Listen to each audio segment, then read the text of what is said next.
On July the 7th, the negotiations for a solution to the Cyprus problem concluded at Crans-Montana without reaching a settlement. With us today is Dr. Klearchos Kyriakides, Director of the Democracy and Rule of Law Program at ERPIC. So, Dr. Kyriakides, Hi. What actually happened in Switzerland? The first thing I have to say in response to that question is I do not know. And I do not know because the so-called conference on Cyprus unfolded in secret, behind closed doors, and behind the backs of the citizens and lawful residents of the Republic of Cyprus and the European Union of which it forms part. All we know is what has been released officially by the United Nations and by the various participants at the conference, together with certain snippets of information that have been leaked out of the conference on Cyprus, which came to a close on the 7th of July, having begun on the 12th of January 2017. So the first answer is we don't know, because there has been a procedurally unfair process put in place by the United Nations, which is designed, it seems, to keep out citizens and those of us who might want to hold the various participants to account.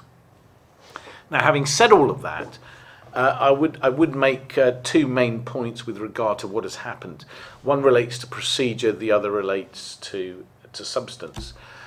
In terms of procedure, what seems to have happened, apart from meeting behind closed doors in secret, is the following. The Macmillan Doctrine, as I call it, has been revived. Now, what is the Macmillan Doctrine? It's the approach that was adopted by the government of the United Kingdom during the Prime Ministership of Harold Macmillan from 1957 until 1963. Harold Macmillan wanted the Cyprus problem, as the British started to call it in the mid-50s. Harold Macmillan, the British Prime Minister of the day, wanted the Cyprus problem to be resolved by means of a partnership consisting of three sovereign states, Greece, Turkey and the United Kingdom, operating in partnership, Harold Macmillan's word, with the two communities, another phrase Harold Macmillan gave birth to during the late 1950s. And even though that concept was created during the late British imperial era in Cyprus, within the framework of what was then known as the British Crown Colony of Cyprus, that the Macmillan Doctrine has been brought back to life in the 21st century, in the year 2017, in the context of an existing sovereign state known as the Republic of Cyprus, which is a full member state of the United Nations, the Commonwealth, the Council of Europe and the European Union, to name but four international organisations. So what we've seen unfold in a supposedly post-imperial era is the revival of an imperial practice which dates back to the late British imperial era. Now, why do I say that? I say that because of the evidence that's in the public domain.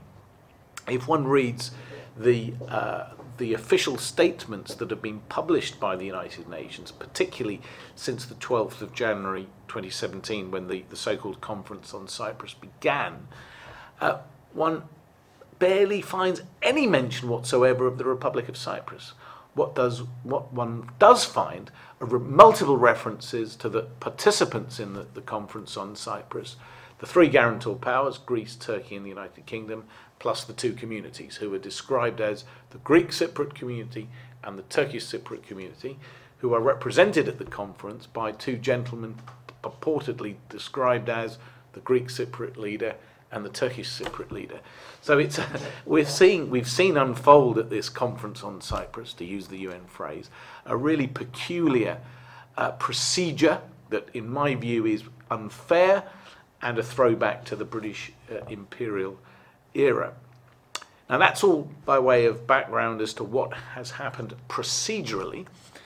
As to what has happened in terms of substance, I'll say something else. What we've seen at the so-called conference on Cyprus is the apotheosis of Turkish grand strategy. We've seen a collective capitulation to what I call the 5 pillars of irrationality, or the 5 pillars of partition. What are they? Firstly, the proposition that the island of Cyprus is Turkish. Secondly, that the fundamental principles of majoritarian democracy, unitary self-determination and integration must be undermined. Thirdly, that the citizens of the sovereign state known as the Republic of Cyprus must be divided into 2 separate communities. Fourthly, that the 2 separate communities must be separated and segregated into 2 separate zones. And finally, that this extraordinary basket case of an arrangement must be held together by means of a federation locally, which is locked into a partnership internationally. And I've used the word partnership again because the 2 communities locally are locked into this trilateral partnership and arrangement involving Greece, Turkey and the United Kingdom. Now, having said all of that, we mustn't lose sight of 2 basic facts. The first is that when the Republic of Cyprus was established in 1960, it was established in line with the demands of Turkey, which rested on the formation of a bicommunal state, so that the citizens would be fragmented into 2 communities. The second thing that we need to remember and never forget is that that bicommunal arrangement fell apart through the intercommunal troubles of 1963 and 64. And ultimately, through the 2 Turkish invasions of 1974, Turkey was able to implement its pre-existing designs by means of 2 invasions, the ethno-religious cleansing of the north of the Republic of Cyprus, the occupation of 36% of the territory and 57% of the coastline of the Republic of Cyprus, and the uprooting of members of the Turkish community who happened to live south of what became the ceasefire lines, and their effectively forced relocation to the north. So what we've seen in answer to the question what exactly happened at the conference on Cyprus, what we saw was an attempt to legalize the de facto realities generated after the 2 Turkish invasions. But really, more deeply than that, what happened in Switzerland was the eclipse of democratic values, the undermining of the concept of integration, the demise of the principle of majoritarian democracy. And what we also saw was collective bowing to Turkey and to the demands of Turkey, which predated the Turkish invasion and went back at the very least to 1964, but they owe their origins to 1956 and a switch in Turkish thinking. And in that context, let me just remind everyone that when Turkey adopted the principle and the policy of partition in 1956, Turkey did so on the back of a British initiative.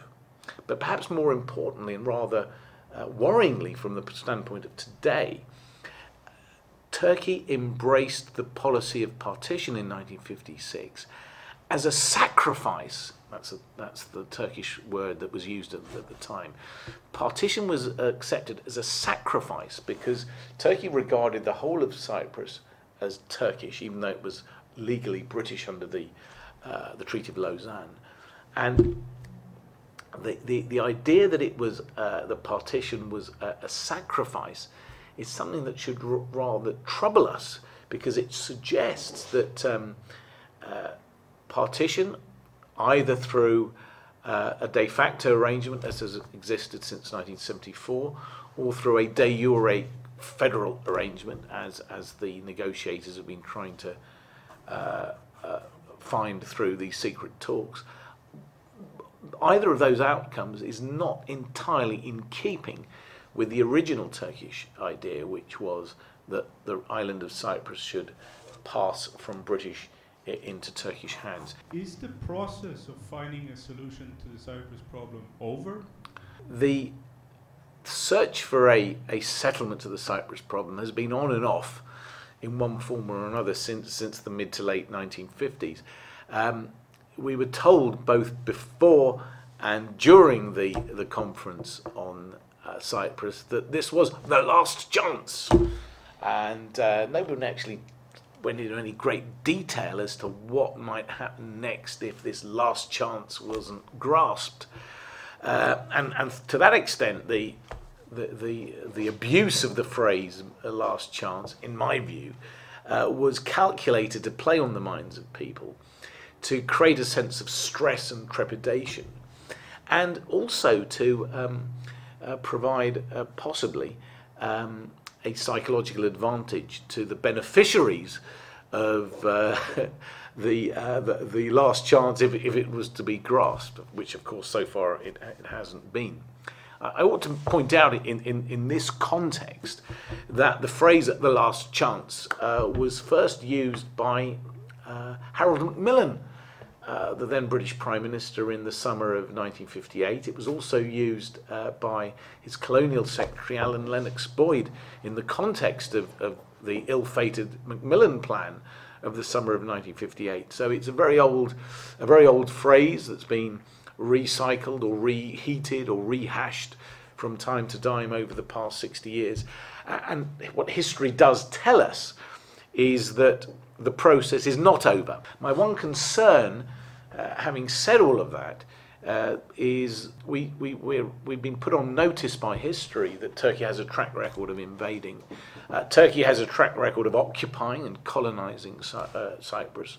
In the last 40 years, they've done that in relation to the 36% of the north, 36% of the republic in the north, and 57% of the coastline of the republic in the north.